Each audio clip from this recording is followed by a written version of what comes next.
Ya Raja Petra, demo ni kena denda lah.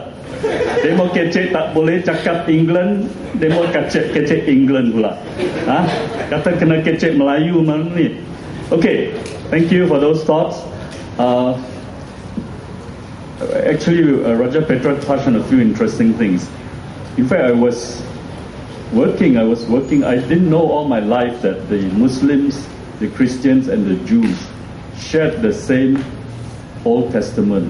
The Old Testament of your Bible is actually shared by all three religions. And the story that he told about the significance of Hari Raya Haji or Hari Raya Kurban was something I learned quite late in life. It's quite amazing. In fact, Hari Raya Haji or Hari Raya Kurban is one of the most important festivals for Muslims as well as for Jews.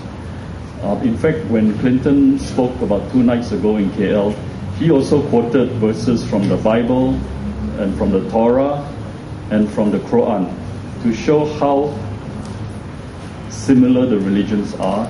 And he also emphasized that the Quran says that diversity is God's plan. God made people different so that they could love one another, not that they should fight one another.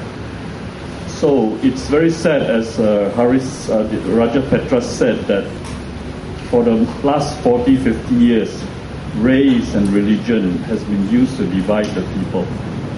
It's very sad because that is not what our people are like. That's not what Malaysians are like. In fact, I'll give you another story. Many years ago, I worked in Kuala Terengganu. I stayed in a place called Kampung Kuala Ibai, where we were the only non-Malay and non-Muslim families amongst hundreds. It was basically a Malay kampung, and Raja Petra may not remember this, but he was my neighbor. Those days, of course, he had a lot of hair, and he had a nice beard like the Tengku Mahkota of Johor, and he was a great runner. He would run for miles every day. Sorry, Raja Petra, I'm telling them a bit about your childhood. Okay, so yeah, thanks for sharing. In fact, what he said also is true. I was told that around the time that Teresa Kok and 2 others were detained, there was actually a plan for a big crackdown.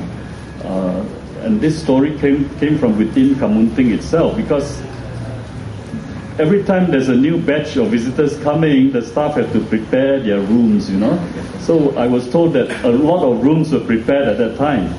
But because of the international and domestic outcry, that plan did not take place, and I hope it's not deferred as we were ominously told a while ago.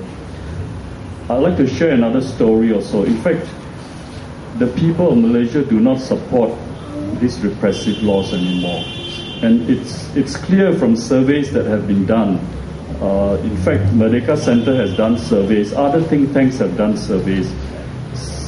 Something like 60% of the population who are polled today do not, between BN and Pakatan Rakyat, something like 60% of all races, of all age, of all geographical locations would rather vote for Pakatan Rakyat.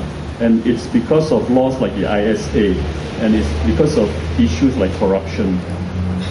Just a few days ago, there was another report that was in the newspapers that said that again based on a think tank study that said that if elections were held today, 46% would vote for Pakatan Rakyat, 36% would vote for EN, and the 22% said they were undecided.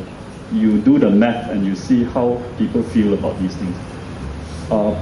I'm a bit hesitant to share this in public, but knowing Tun Musa Hitam as a very forthright person, I'm sure he will not mind. I had a long chat with him after March 8th, and he said a few very interesting things. One of them he said was, the March 8th election was the best thing that happened to this country. Imagine. And he also said that the only people who don't get it are the UMNO people. They just don't get it. And it's quite sad that, despite the verdict of the electorate, we are still not seeing change. We're still seeing the same old rules. Perhaps if you are an opposition party sympathizer, you may think that that's a good thing, because as long as they don't get it, we will get it. But it's sad that transformation hasn't taken place. Well, we hope it will still take place, but otherwise the people will change. If government doesn't change, the people will change them. Okay, next I'd like to call upon, I think Peter wants to share something. Peter Chong, would like to say something, sir?